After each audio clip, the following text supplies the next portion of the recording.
Dear friends, இன்றைக்கி ஒரு சுவையான ஆட்டுக்கால் பாயா குழம்பு எப்படி செய்யலான்னு பார்க்கலாங்க.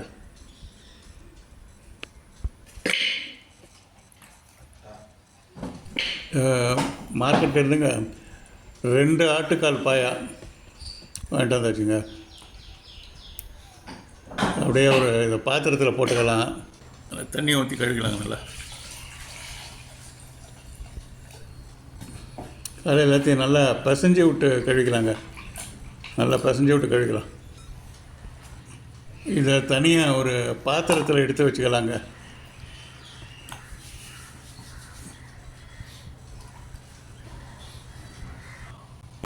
இந்த பொருட்கள்லாம் எடுத்துக்கலாங்க.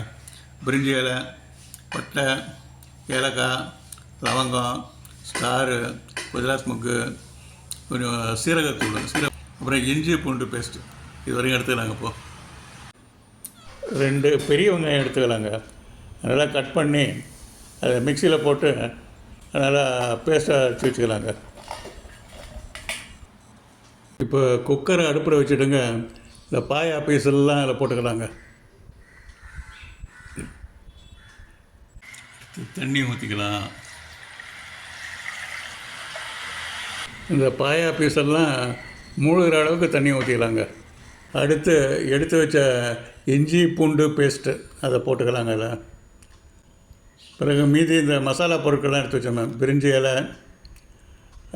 பட்டை, லவங்கம், ஏலக்காய், சீரகப்பொடி எல்லாத்தையும் ஒன்றா அதிலேயே போட்டுக்கலாங்க.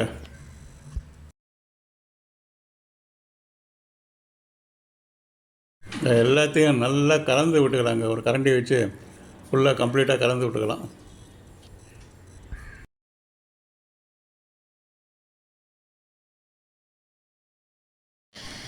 மஞ்சள்தூள் ஒரு 3/4 ஸ்பூன் போட்டுக்கலாங்க. உப்பு ஒரு ஸ்பூன் போட்டுக்கலாங்க. அப்புறம் டேஸ்ட் பார்த்துட்டு அதுக்கு தகுந்த மாதிரி அட்ஜஸ்ட் பண்ணிக்கலாம். இதெல்லாம் நல்லா கலந்து விட்டுட்டுங்க, குக்கரை மூடி போட்டு மூடிடலாங்க. இந்த ஆட்டுக்கால் பாயா வேகிறதுக்கு குக்கரில் ஒரு 25 விசில் வைக்கணுங்க. 25 விசில் வச்சப்பறம் தான் நல்லா அது பாயா நல்லா சாஃப்டாக இருக்கும். இப்போது 25 விசில் வந்துடுச்சுங்க. திறந்து பார்க்கலாம். இப்போவே நல்ல வாசனை வருதுங்க. திறக்கலாம். இதை பார்க்குறப்பயே தெரியுதுங்க, பாயா நல்லா வெந்திருக்குது. அந்த எலும்பெல்லாம் தனியாக வந்திருக்குது, சதையெல்லாம் தனியாக வந்திருக்குது. வெந்த பாயா பீஸுங்கள் எல்லாங்க தனியாக எடுத்து ஒரு பாத்திரத்தில் எடுத்து வச்சுக்கலாம்.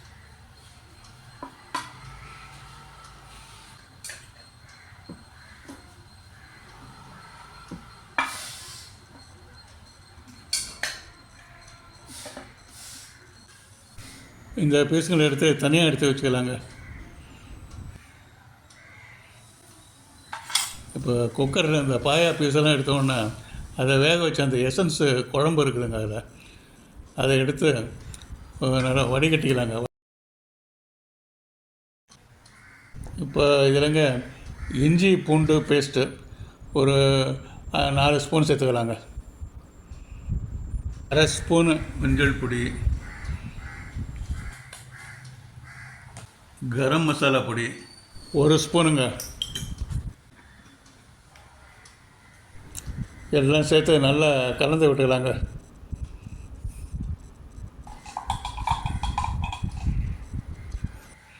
இதை எடுத்து தனியாக வச்சுக்கலாங்க. இப்போது வாணலி அடுப்பில் வச்சுங்க, ஒரு 5 ஸ்பூன் எண்ணெயை ஊற்றிக்கலாங்க.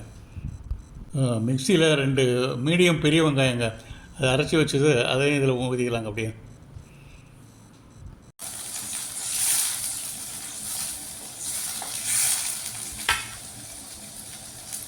2 பச்சை மிளகாய் போட்டுக்கலாம். அதில்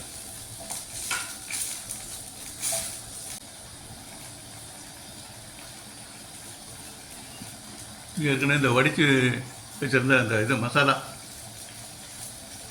அதை ஊற்றிக்கலாங்க.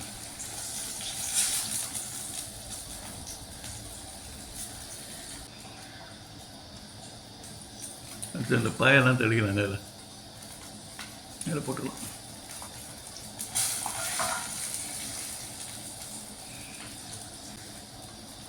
இதில் அரை கப்பு தயிர் ஊற்றிக்கலாங்க.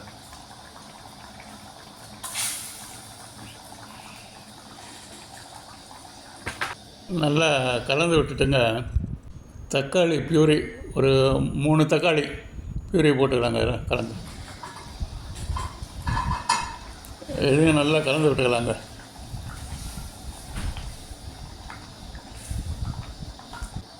உப்பு போட்டுக்கலாங்க. அப்புறமா பார்த்து அட்ஜஸ்ட் பண்ணி அப்புறம் போட்டுக்கலாம். இது அப்படியே கொஞ்ச நேரம் மூடி வச்சிடலாங்க. 2-3 நிமிஷம் மூடிட்டு நல்லா கம்ப்ளீட்டாக கலந்துட்டு மூடியை திறந்துட்டுங்க டேஸ்ட் பார்த்துக்கலாங்க. காரம் குறைச்சலாக இருக்குங்க. ஒரு ஸ்பூனு மிளகுத்தூள் போட்டுக்கலாங்க. நல்லா கலந்து விட்டுக்கலாங்க. அப்படியே சுண்டுறதுக்கும் அது வேகிறதுக்கும் சரியாக இருக்கும். நம்மளுக்கு தேவையான பக்குவத்தில் சுண்ண உடனே வேறு பாத்திரத்தை மாற்றி வச்சுக்கலாங்க.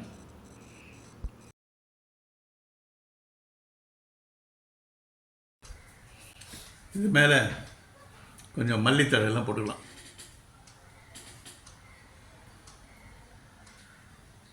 கலந்து விட்டுக்கலாம்.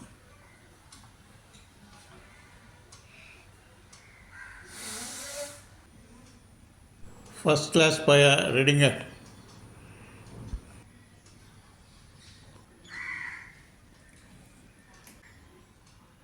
ஒரு பீஸ் எடுத்து சாப்பிட்டு பார்க்கலாம்.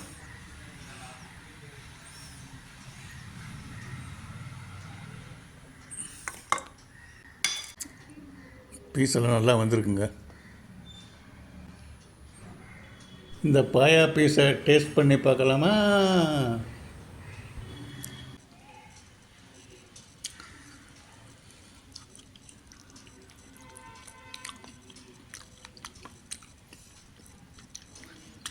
நல்லா சாஃப்டாக இருக்கு. நல்லா சாஃப்டாக இருக்கு. டேஸ்ட் மக்களான டேஸ்ட்டு.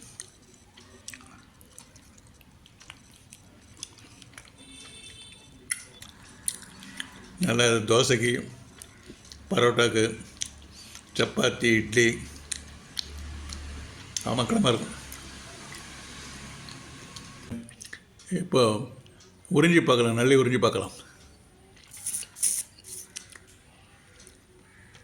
அப்பா செம்ம taste. Thank you very much friends for வாட்சிங். Thank you very much.